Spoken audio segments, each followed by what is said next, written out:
अगर आप पिछले कुछ अरसे से जो है वो लाहौर से वाघा की तरफ नहीं आए हैं तो इस दफ़ा आपका जो एक्सपीरियंस है वो बहुत मुनफरिद होने जा रहा है, क्योंकि सड़क के दोनों जानब तवील एक दीवार है जो आपको इंतहाई मुनफरिद तजुर्बा फराहम करती है।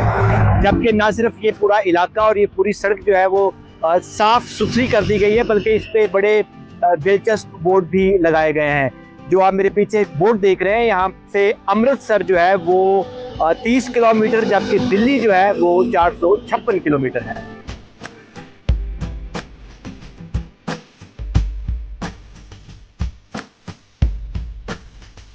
मुझे लाहौर बहुत पसंद आया, खास तौर पे ये जगह तो बहुत नीट एंड क्लीन है, बहुत ग्रीनरी और बहुत अच्छा है।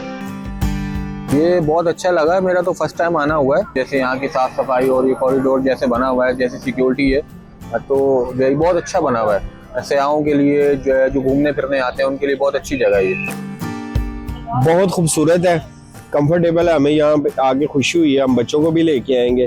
गवर्नमेंट का बहुत अच्छा ये इंसेंटिव है कि उन्होंने इतना एक एंटरटेनमेंट के लिए ये बनाया है, और हमें फ़ख्र है अपने मुल्क पाकिस्तान पे। इस दफ़ा काफ़ी बहुत ज़्यादा तब्दीलियाँ आई हैं। काफ़ी अच्छा माहौल है यहाँ का, फैमिली के हिसाब से, हर चीज़ के हिसाब से पुरसुकून माहौल है, अमन वाला माहौल है।